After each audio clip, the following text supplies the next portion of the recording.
Ada salah satu sesi di mana saya harus ke Konawe, gitu ya. Siapa di sini dari Sulawesi Tenggara? Wah, saya nggak lihat juga nih ada silau. Jadi di Konawe saya landing 1 jam kira-kira kabupaten itu. Ada tobong pembakar, kilen pembakar, tingginya tuh sekitar 20 meteran. Saya bilang, kenapa menggunakan teknologi yang udah 20-30 tahun yang lalu? Bener nggak? Gini, tar. Ini pasti mengekspor utang nih, ngerti nggak ya? Nanti saya ceritakan tentang mengekspor utang nih. Saya cuma lihat, begitu saya masuk ini barang bekas, saya tahu nih ekspor utang nih. Gini ya, ini saya mau ceritakan. Saya iya pebisnis, betul kan? Bisnis kan mau untung gede. Jadi saya punya pabrik di Pasuruan, pinjem bank, riba kan? Betul ya, riba. Ya itu masa lalu kan, Tuhan Maha Pengampun kan?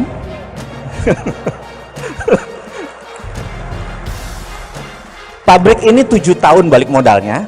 Di tahun kelima, saya bilang sama perusahaan di Malaysia, saya bilang, brother, kita bikin pabrik di Malaysia. Pabriknya adalah pemurnian plastik untuk menjadi solar. Berapa investasi? Tenang, investasi gampang. Saya pindahkan pabrik saya di Pasuruan. Dipindahkan, lalu berapa? Kamu 90%, saya 10%. Baik nggak? Kamu cicil ke saya, tapi harganya harga baru, bener nggak? Tapi kan dia nggak tahu harga baru, bener nggak? Jadi begitu ini pindah, dia nyicil ke saya. Nah ini kali ini halal, bener nggak pakai bunga. Jadi bisnis itu namanya saya ekspor hutang, dia bayar saya tunai, bener ya. Nah di Konawe sama persis. Saya bilang begitu 30 tower ini berdiri, saya bilang ini pasti ekspor hutang, bener nggak? Jadi bener, begitu saya lihat, bener barang bekas, iya kan? Dan Indonesia harus bayarnya ke negara mana tuh? Proyek itu paling nilainya 100 miliar kali, kita harus bayar 2 triliun, bener nggak? Saya bilang nih, goblok ini pejabat kita nih, bener nggak? Mangkel nggak Anda, bener nggak? Setuju ya? Ini saya saksi mata langsung nih, saya bilang gitu. Terus saya bilang, pulang deh kita, bener nggak, ke Jakarta? Pak, nggak ke Morowali? Ada apa di sana? Beginiannya ratusan Pak, mati aja loh. Iya nggak? Terus pulang kita ke bandara. Pas di bandara banyak kan, nggak, ini anggap aja hoax deh. Kalau kita ngomong bahwa ada orang Cina di Indonesia kan dibilangnya hoax kan? Ini hoax, udah gitu aja deh. Begitu pulang, saya lihat mereka pakai topi kan? Ini maaf ngomong nih, saya ngelihat wajahnya. Anda tahu waktu saya sekolah 6 tahun, salah satu keilmuan saya adalah micro expression. Micro expression adalah membaca wajah, betul ya? Jadi kalau otot manusia itu misalnya tangan ada bicep, ada tricep, ini paling major muscle-nya sekitar 5-6 biji.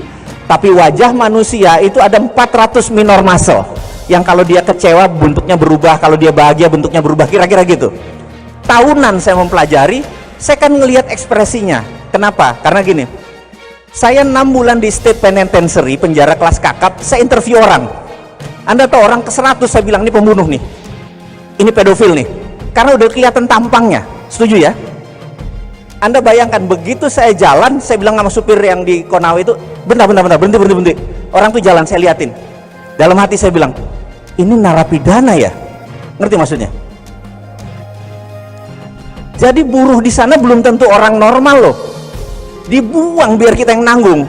Saya bilang gendeng, anggap bicara cuma 1 orang, tapi narapidana loh, bener nggak? Apalagi ratusan atau ribuan. Saya nggak menuduh bahwa dia narapidana karena datanya tidak ada, tapi hati saya udah bicara, ini inmate, ini orang narapidana. Jadi saya boleh dituduh hoax, karena saya juga tidak menyatakan bahwa itu pasti, tapi feeling loh, mungkin bisa salah. 6 tahun kuliah dengan 20 tahun pengalaman di dunia beginian, bisa saja salah karena manusia, bener nggak? Tapi ini saya jadi mangkal banget, bener kan? Kenapa mesti berhutang? Ini harus disudahi, betul ya? caranya bagaimana?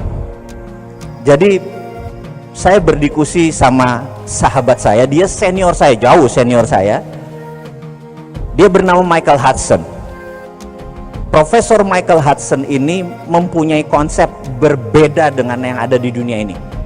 Jadi di Amerika itu walaupun negara ini sontoloyo dan ontohot, tapi kebebasan berpikirnya boleh diakui, boleh kita respect gitu ya. Jadi dunia ekonomi di Amerika itu terdiri dari dua mazhab. Mazhab Ivy League atau mereka yang kuliah di Ivy League. Ivy League itu ada Cornell, Columbia, ada Harvard dan lain sebagainya. Yang biasanya lulusannya pergi ke Wall Street. Non Ivy League kerjanya di bank, ujung-ujungnya di IMF dan World Bank, gitu ya. Ada dua mazhab. Pemerintah saat ini semuanya mazhabnya mazhab ini nih. Bener nggak? Sementara uang perputaran di dunia ini 70% dari Wall Street. Contoh, Alibaba listingnya di mana? Di New York, bener nggak? Yang punya Wall Street, paham ya? Jadi kita lihat nih, hati-hati nih Wall Street ini. Nah, kemudian mazhabnya yang tadi yang ke IMF, World Bank ini punya lembaga rating namanya Standard and Poor, punya Moody's gitu. Mereka bisa merating sebuah negara, Indonesia BBB misalnya gitu, bener nggak? Kemudian di lobby naik jadi BB plus, bener nggak? Investor datang nggak? Belum tentu, karena investor itu yang menunggu adalah rating dari Wall Street.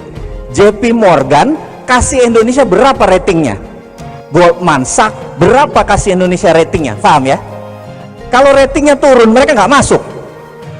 Jadi kita jangan dibohongin dengan data, paham ya? Datanya bener, tapi karena orang nggak ngerti, oh iya ratingnya naik, hebat ya pemerintah sekarang, betul ya? Paham ya? Nah, ini ada makhluk ketiga. Yang Hudson punya metode ini beda sama yang pemerintah punya, swasta punya, dia ketiga. Georgia adalah negara berdaulat yang diserang sama Rusia. Crimea negara berdaulat diserang oleh Rusia, Anda tahu? Enggak tahu nggak apa-apa. Karena bacaan kita memang dulu zamannya TVRI masih satu, kita berita internasional tuh up to date.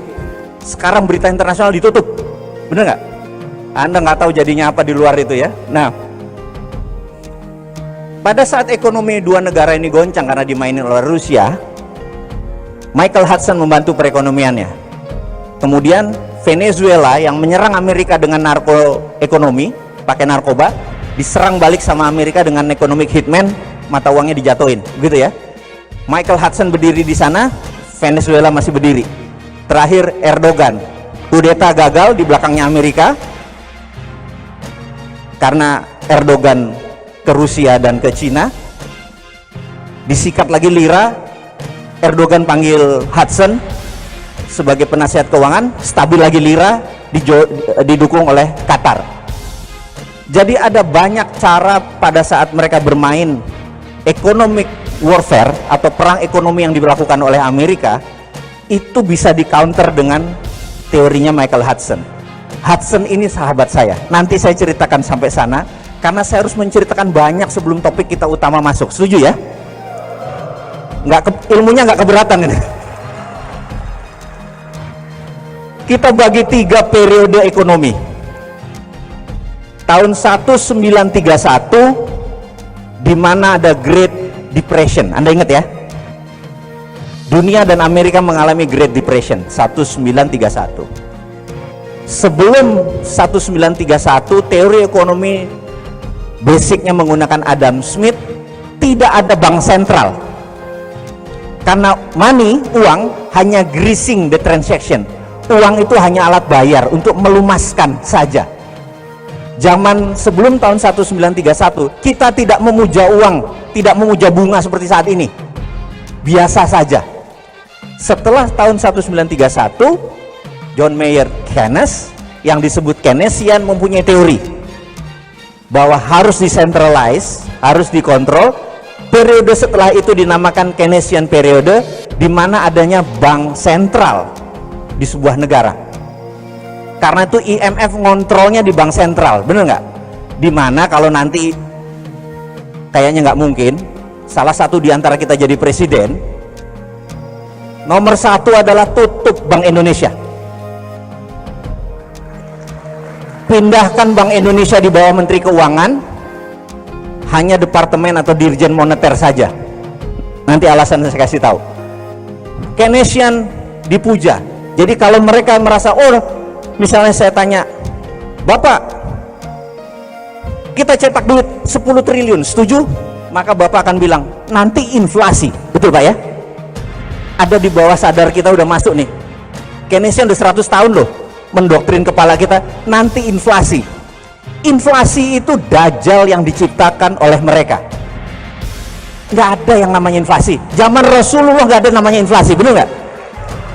Setuju ya? Ada inflasi zaman Rasulullah? Nggak ada, udah itu dajjal inflasi itu. Bagi kita, nanti kita bikin dia cuman anjing pudel aja, gitu ya. Nah, kemudian Keynesian berkuasa dengan bunga berbunga, uang, ngeprint uang. Nah, ini lagi kuncinya. Amerika, si ontohot borokokok ini, tahun 1944 ngumpulin 18 negara Eropa, negara-negara yang bakal menang perang. Anda tahu cerita itu kan? Di Bretton Woods, kota kecil di ujung Boston. Tanda tangan, kita semua kan nanti menang perang. Kita nggak mau ada perang dunia ketiga lagi, setuju? Setuju. Untuk tidak ada perang dunia ketiga, nomor satu, kita harus punya world currency, harus punya currency dunia, namanya dolar. Kurang ajar nggak? Itu alkemi. Perancis tidak setuju, Perancis keluar. Sebulan kemudian diserang sama Jerman, balik lagi. I taken dah. Akhirnya semua taken. Yang kedua, mereka membuat IMF, International Monetary Fund, membuat World Bank, dan trading harus dikontrol dan semuanya berada di Washington. Itu menunjukkan bahwa semua di kakinya Amerika. Betul ya? Jadi IMF itu 26% sahamnya Amerika, sisanya the rest of the world, seluruh dunia. Indonesia cuma 1 poin sekian.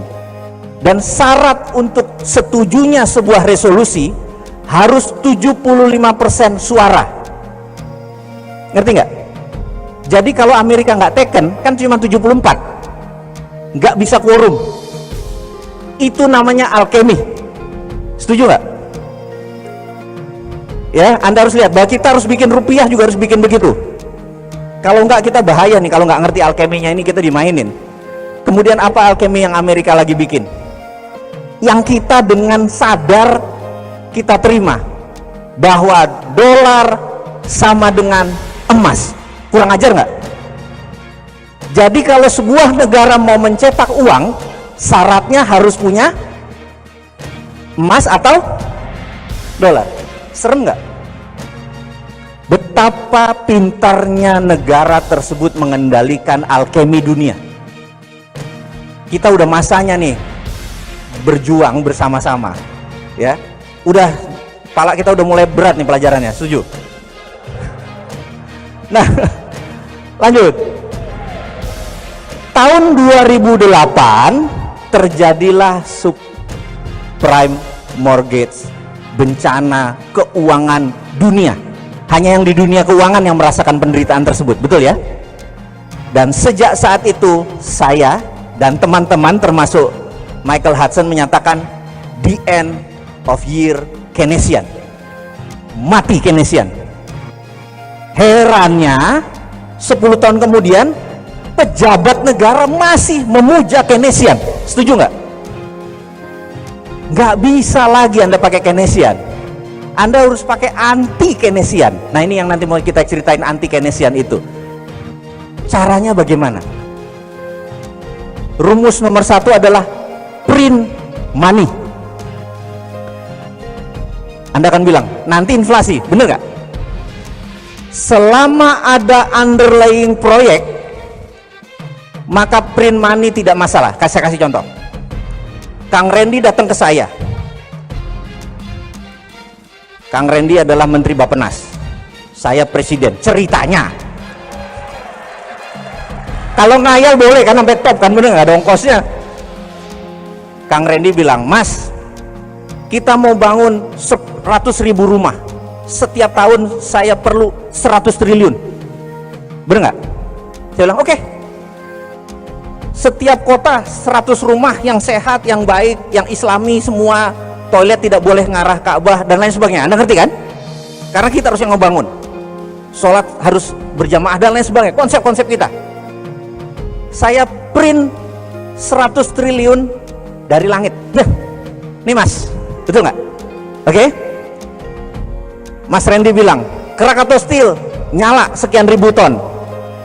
Pabrik bata mulai dari ujung Jawa sampai Kalimantan nyala semua, pabrik bata, bener nggak?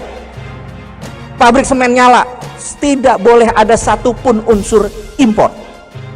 Begitu semua jadi, berdiri, balikin ke saya 100 triliun tanpa bunga, bener nggak? Ke negara. Kang Randy bangun, dijual tanpa bunga kan jadi murah, bener nggak? Uang begitu masuk ke negara saya bakar. 5 tahun kemudian 100 triliunnya masuk, jadi 10 juta rumah, bener nggak? Itulah underlayingnya. Inflasi nggak? Nggak ada, betul nggak? Anda mulai paham? Gampang ngelola negara kan? Itu teorinya Michael Hudson, di mana tahun 2005 beliau penasehat Xi Jinping untuk bilang ke Xi Jinping bagaimana melakukan. Dan apa yang dilakukan? Mereka punya dua, renminbi di dalam negeri cetak suka-sukanya, yuan di luar negeri. Mereka punya dua currency. Anda tahu kan? Enggak, baru tahu sekarang. Suka-suka mereka nyetak duit selama ada proyeknya, betul ya? Setuju? Jadi sekarang proyek itu ngapain ngutang, bener nggak? Kesel nggak gitu ya, bener nggak? Print aja, tolnya gratis. Kalau memang cinta rakyat, jangan tol yang dibangun, jalan umum, karena yang dilewati bisa dapat faedah.